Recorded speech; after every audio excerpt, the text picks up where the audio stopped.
Et oui, Kevin Strootman monte en régime à l'Olympique de Marseille, passeur décisif lors du dernier match, très intéressant dans le jeu, voilà, tout simplement. Phocéen du match, d'ailleurs, sur cette rencontre à Caen. La recrue phare du Mercato n'était pas seule sur cette rencontre, puisque Douillet Tchaleta-Tsar est rentré en cours de jeu. Nemanja Radonjic également a remplacé Valère Germain pour les 10 dernières minutes. D'où ma question avec les blessés et les suspendus à venir. Est-ce que c'est l'heure des recrues ? Il y a beaucoup de théories, alors que certains peuvent qualifier un peu d'exotique, on va dire ça comme ça, qui disent tiens, est-ce que au final, la Ligue des Champions c'est quasiment fini, la lutte pour le podium c'est quasiment fini, donc alignons-les pour leur donner de la confiance et pour préparer la saison prochaine. Max, je te vois un peu sourire. Ouais, sourire parce que moi je suis un éternel optimiste, même si j'aime bien les maths aussi, et je me dis qu'aujourd'hui quand tu me dis le podium c'est clairement fini, je me dis oui, si on continue à jouer les matchs qu'on joue en ce moment, ça va être très très très compliqué. Mais enfin, si on ne sait jamais, il y a un joueur qui signe, ça peut aussi très très vite tourner. En football, tu sais, ça peut aller très très très vite. Il y a un match contre Lille qui va être effectivement décisif vendredi prochain. On verra après. Mathieu, on a une question sur Facebook qui est assez sympa. C'est une formule journalistique qu'on emploie souvent. Rappelle-toi, pour Fabrice Fiorez, tous les 6 mois, on se disait non, mais là vraiment, c'est la première recrue. Gignac aussi, il y a eu en son temps. Il y a quelques années, comme ça. Voilà, au vu des dernières prestations de Strootman, peut-on le considérer comme la première recrue hivernale ? Effectivement, il est dans une belle embellie, donc oui, pour répondre avec un petit smiley, oui. C'est à Olivier qu'on répond. Voilà, Olivier, ouais, c'est bien ce qu'il fait en ce moment. On retrouve un Strootman à peu près à son niveau. Il avait fait quelques matchs intéressants, déjà contre Caen ou à Monaco sur la phase allée. Strootman, il y aura toujours de toute façon le problème de ce qu'il peut apporter par rapport à l'embauche qu'il a eu cet été, qui est un peu stratosphérique.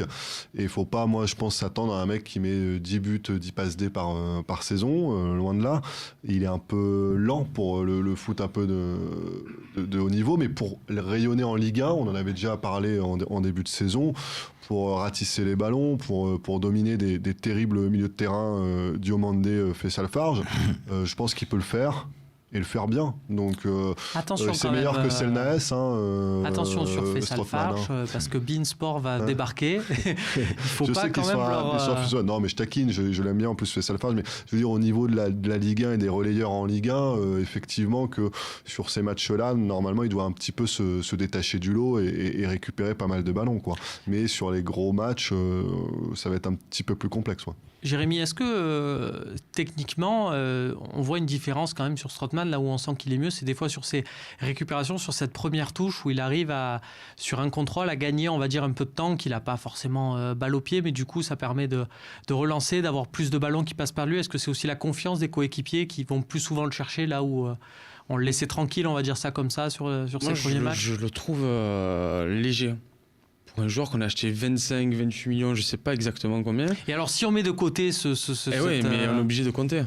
D'accord. Si ça serait un joueur gratuit ou un joueur à 5 millions d'euros, on dirait que c'est une bonne recrue. Ça serait Zambo Anguissa, tu serais peut-être pas dans la... Voilà, là, le problème, c'est que c'est un joueur qu'on achète à peu près 27, 28 millions. Jusqu'à présent, est-ce que c'est la nouvelle recrue? Peut-être, parce que jusqu'à présent, là, faut être honnête, on l'a pas forcément vu. Là, j'ai l'impression qu'on se contente du minimum. Parce que contre Monaco, il a été moyen plus. Saint-Etienne, c'est pareil, c'est peut-être son but qui le sauve. Plus, ouais. Hier, contre Caen, c'était moyen. Donc, il y a du mieux, forcément. Mais c'est pas encore la recrue que j'attends. Juste, contre Caen, il a mis quand même une passe décisive. Ce que Zambo n'a jamais fait. Donc, quelque part, Max, est-ce que... On va pas non plus le comparer à Zambo Anguissa, sans être péjoratif envers le Camerounais. Juste parce que c'est vrai que c'est les débats qui reviennent, donc je vais défendre mon Anguissa. Mais l'an dernier, tu as une victoire à Caen, tu te rappelles, 2-0, qui était plus convaincante que celle d'hier. C'était Zambo qui a tenu le milieu tout seul. Il y avait Zambo et Lopez au milieu. Il n'y avait pas Gustavo, si je dis pas de bêtises. Il avait fait un match énorme dans la gadoue en ratissant les trucs. Donc c'est pas les mêmes trucs. C'est-à-dire que avec un Zambo, tu perds jamais contre Andrézieux parce que tu as un mec qui les défonce. Après, sur la finesse technique et un peu l'intelligence de jeu, évidemment, Strootman apporte beaucoup plus, notamment dans cette phase de finition. Par contre, tu le mets face à Ndombele et compagnie, ça va être un petit peu plus compliqué. Après, tu analyses les performances des joueurs par rapport à ce que tu en attends aussi. C'est pour ça que je te rejoins assez. Quand Strootman signe, on se dit tous... On va avoir La Strootman. signature la plus importante de l'OM. J'ai Ouais. entendu ça. Strootman, éventuellement avec Gustavo, même si dès le départ, moi j'avais dit ça va être compliqué parce qu'ils ont un profil à peu près similaire. Puis finalement, il te déçoit. Arrive le mois de janvier, le mec fait des matchs corrects. Ben, du coup, comme tu en attends beaucoup moins que ce que tu attendais, tu es de nouveau satisfait. Mais si tu te places avec...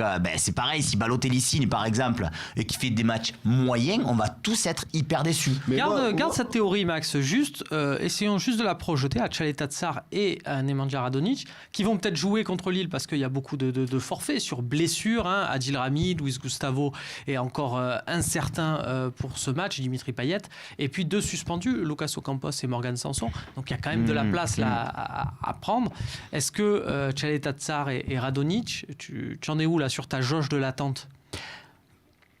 Tchaleta Tsar, c'est compliqué parce que je pense qu'à partir du moment où il a fait cette bourde contre, je sais plus contre qui, là, qu'il avait fait les. Voilà. Ouais, mais la grosse qu'il avait fait cette relance. Radonjic, voilà. Non, Radonjic, oui, tu parles. Ouais, il y a Voilà. Radonjic et Tchaleta Tsar, il s'est fait enfoncer aussi sur un des buts. Ouais, mais même le dernier match de Coupe d'Europe. Enfin, bref, je trouve que ce joueur. Moi, je pense qu'il peut quand même, à un moment donné ou à un autre percer, parce que je pense que il a ce physique, il peut amener. Radonjic, moi, je l'avais vu déjà dans son précédent club. Je vois pas un joueur qui est en progrès, même si on l'a pas beaucoup vu. Pour l'instant, c'est un joueur, oui, qui peut être fin techniquement, mais bon, si tu passes une fois sur 10 quand tu es un dribbleur, c'est compliqué. Donc moi, Radonjic, pour l'instant, il reste bas. Tchaleta Tsar, je pense qu'on l'a pas mis dans les meilleures conditions dès le départ et que c'est compliqué, mais que peut-être que dans les semaines, dans les mois à venir, il pourra postuler à une place de titulaire. Jacques, je t'ai vu un peu bouger. Non, je vous écoute attentivement. Il n'est pas d'accord. Non, justement, je te rejoins, Max, sur ce que tu disais sur Strootman. Et si tu regardes de plus près, quand Strootman joue avec Gustavo, tu joues pas. Ou il joue pas. On avait d'ailleurs un tweet pas mal là, qui était passé, une petite stat sur Gustavo. Tiens, mais je te coupe. Je pense que si tu fais un milieu à 3, il est en bas tout seul.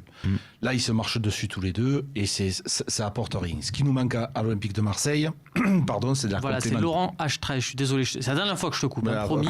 Qui nous dit comment expliquer que l'on ne perd pas lorsque Gustavo ne joue pas. Luis Gustavo a loupé 3 matchs de championnat avec l'Olympique de Marseille, 3 matchs au total, 3 victoires à l'extérieur. Donc c'était Amiens, Nice et Caen. On n'a qu'à pu le mettre. C'est le hasard du football. Donc pour revenir, si tu veux, sur Strootman, effectivement, je pense que son positionnement, il est mieux tout seul à ce poste-là. Quant à Tchaleta Tsar, aujourd'hui, on me parle de son tas d'adaptation. Excusez-moi, on est pratiquement fin janvier. Il va s'adapter quand c'est vrai que maintenant, il y a un peu de neige. Jusqu'à présent, il faisait beau, on est bien, la ville de Marseille est agréable. Il y a un réel problème. Non, mais un temps d'adaptation, excuse-moi de te couper, mais un temps d'adaptation, c'est quand un joueur joue, qu'il est moyen ou qu'il est et qu'on se dit merde, il s'adapte pas, et que là tu me dises il s'adapte pas, mais il a pas joué. Moi, quand tu lui as fait jouer un match par-ci, un match par-là. Je m'excuse de te couper. Ouais. Je t'explique ce que je pense. C'est que les gens ils te disent ouais, il a besoin de confiance. Mais nous, si tu te mets à la place d'un entraîneur, moi aussi j'ai besoin de confiance. Fais-moi voir à l'entraînement que je suis en train de me tromper, parce que toute la semaine.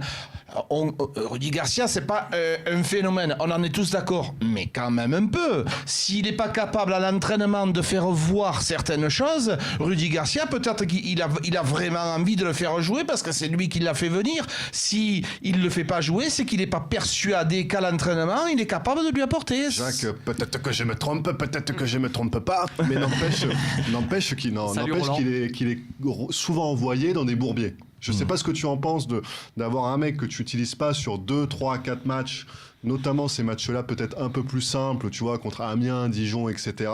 Et que tu vas le balancer à Francfort où c'est la marée, à Andrézieux où c'est la marée aussi collective, hein, parce que c'est toute l'équipe qui déconne contre Andrézieux. Donc est-ce que tu vois cette saison en pointillé quand même ne le freine pas un petit peu dans cette recherche de rythme, tu vois. Nîmes, alors qu'il est à court de forme, je trouve que c'est un peu une nicherie, quoi. Regarde, Mathieu, il y a WWH qui nous dit sur le forum, Radonjic, donnez-lui un match complet contre un petit. Pour l'instant, on lui a donné PSG, Nice et Lille à l'extérieur. Ah, mais, Nice, il n'a pas été si dégueu que ça. Il faut qu'on choisisse les matchs aussi, les joueurs. Donc, Non, c'est juste un celui-là, peu de- pas celui-là. Parce que Mathieu, Andrézieux, sur le Andrézieux, Non, mais si c'est Khaled la continuité. Takar a 20 millions d'euros, il n'est pas capable de me faire une Mais prestation Takar, contre c'est- Andrézieux.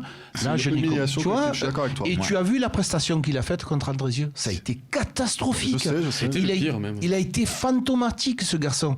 Donc, Mais il saute pas sur l'ouverture du score à la tête. mais qui, c'est impressionnant. mais cette action, On parle de la fin, là, où il fait Khaled une Tatar, prise de mais judo- si on judo. parle de Radonjic aussi, je veux dire, par rapport à ce qu'il doit montrer le gars à l'entraînement, et quand tu vois ce qui se passe en pointe à l'Olympique de Marseille, quand on te met des Germain, des Mitroglou sur le banc, je veux dire, le gars, il joue jamais lui non plus. Donc c'est qu'il doit pas montrer grand chose non plus pour le coup. Hein, mais parce que, exactement. et puis quand il rentre, bon encore contre Caen, il s'est. Tu te rends compte que Garcia, bon, on voilà, le sait tous, c'est très il limite quoi. Il est à l'origine de ces venues de ces garçons-là.